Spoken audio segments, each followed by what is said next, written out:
Hi hello friends, welcome back to media talks. நான் உங்கள் Mounika. So morning, அதாவது ஆஃப்டர்நூன்லேருந்து இந்த ஒரு விஷயம் ரொம்பவே வைரலாக போயிட்டுருக்கு. நம்ம விகா ஃபேன்ஸ் மத்தியில் ஒரு மிகப்பெரிய ஒரு போராட்டமே போயிட்டுருக்குன்னு தான் சொல்லி ஆகணும். அப்படி என்ன அப்டேட் அப்படின்னு பார்த்தீங்கன்னா, ரீப்ளேஸ்மெண்ட் என்ன பண்ணுறது, but I can't avoid Mahanadi அப்படின்னு சொல்லிட்டு நம்ம பிரவீன் மன்னர் சார் வந்து ஒரு அப்டேட் கொடுத்துருந்தாரு. ஸ்டோரியில் வந்து ஷேர் பண்ணியிருந்தாங்க. நம்ம மகாநதியை பொறுத்த வரைக்கும் விகா ஃபேன்ஸ், விகானா விஜய் காவேரி இவங்களை தவிர வேறு யாருமே வந்து இதில் மாற்றுக்கிறதே கிடையாது. ஸோ இந்த அப்டேட் பார்த்தீங்கன்னா நிறைய பேர் விஜய் போயிடுவாரோ அப்படிங்கிற மாதிரி நிறைய பேருக்கு ஒரு பயம் இருந்துச்சு. அது ஏன் எனக்கும் தெரியல, எனக்குமே அந்த பயம் இருந்துச்சு. நிறைய பேர் எங்கிட்டயுமே கேட்டிருந்தாங்க, சுவாமியில் எல்பிஆர் எதுவும் குவிட் பண்ணுறாங்களா அப்படின்னு சொல்லிட்டு. நான் கெஸ் பண்ணது வெண்ணிலா தான் குவிட் பண்ணுவாங்க. ஐ மீன் அவங்க தான் ப்ரெக்னெண்ட்டாக இருக்காங்க, அவங்களுக்கு தான் ரீப்ளேஸ்மெண்ட் கேரக்டர் வரும் அப்படிங்கிற மாதிரி நான் எதிர்பார்த்தேன். நம்ம பிரவீன் மன்னர் சாரை பொறுத்த வரைக்கும் இந்த மாதிரி வெண்ணிலா கேரக்டர், ஏன்னா கங்கா நிறைய டைம் வந்து ரீப்ளேஸ்மெண்ட் ஆயிருக்காங்க, பட் அவங்களுக்குலாம் வந்து பார்த்தீங்கன்னா இந்த மாதிரிலாம் ஸ்டோரிலாம் போட்டது கிடையாது. அதே மாதிரி தான் வெண்ணிலா கேரக்டருக்கும் எனக்கு தெரிஞ்சு அதுக்காகலாம் போட்டிருக்க மாட்டேன். ஃபஸ்ட் ஆக்சுவலாக நான் அதுக்கு தான் திங்க் பண்ண அதுதான் போட்டிருப்பாரோ அப்படின்னு சொல்லிட்டு நிறைய பேர் எங்கிட்ட கொஷின் கேட்டதை பார்த்துக்கப்புறம் எனக்குமே டவுட் வந்துடுச்சு. ஸோ ஆனால் வந்து பயப்பட வேண்டாம், விஜய் காவேரி.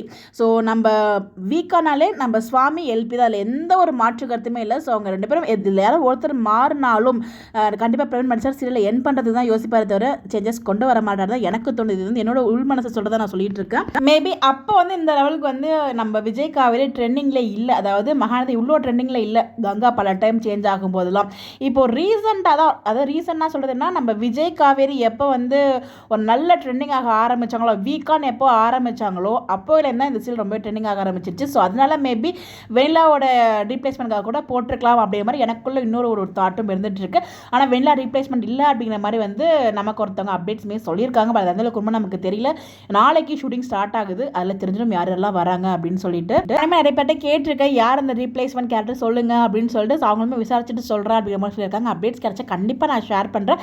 பட் யாரும் பயப்பட வேணாம் தான் நான் சொல்கிறேன். பிகாஸ் ஒரு சில பேர் தான் சொல்லியிருக்காங்க வீக்காக வந்து ரீப்ளேஸ்மெண்ட் கிடையாது அப்படிங்கிற மாதிரி. எனக்கு இன்னொரு பக்கம் அப்டேட்ஸ் கிடைச்சது, பட் அது வந்து அஃபிஷியல் அப்டேட் கிடையாது, இன்னொரு ட்ரஸ்டட் சோர்ஸ் மூலமாக கிடைச்ச அப்டேட் தான். அதனால் நம்ம எதுவுமே நம்ப வேண்டாம், வெயிட் பண்ணுவோம். ஒரு ஹாப்பியான ஹோப்போடு நம்ம இருப்போம். கண்டிப்பாக வந்து வீக்காக மாற மாட்டாங்க. ஏன்னா நம்ம எந்த அளவுக்கு வீக்காக லவ் பண்ணுறோமோ அதே அளவுக்கு அவங்களுமே அந்த கேரக்டர் லவ் பண்ணுறாங்க. ஸோ கண்டிப்பாக அதில் எந்த ஒரு மாற்று கருத்தும் இல்லை, அவங்க மாறவும் மாட்டாங்க. வீக்கா ஃபேன்ஸ் யாரும் பயப்படாதீங்க. ஸோ கண்டிப்பாக வீக்காக மாறுறதுக்கு வாய்ப்பே கிடையாது. ஸோ யார் அந்த ரீப்ளேஸ்மெண்ட் அப்படிங்கிறது அப்டேட்ஸ் கிடைச்சா கண்டிப்பாக நான் ஷேர் பண்ணுறேன். உங்களுக்கு எதுவும் தெரிஞ்சால் நீங்கள் மறக்காமல் கமெண்ட்டில் சொல்லுங்கள், நம்மளும் தெரிஞ்சுக்கலாம். ஸோ யாரும் பயப்படாதீங்க, ஹாப்பியாக இருங்க, எல்லாம் நல்லதுக்கே. ஸோ இந்த மாதிரி அப்டேட் தெரிஞ்சுக்க நம்மளோட சேனலை ஃபாலோ பண்ணுங்க. அடுத்த ஒரு ஹாப்பியான அப்டேட்டோட உங்களுக்கு வீடியோ வரேன். இந்த மாதிரி அப்டேட் தெரிஞ்சுக்க நம்மளோட சேனலை ஃபாலோ பண்ணிக்கோங்க. Bye by.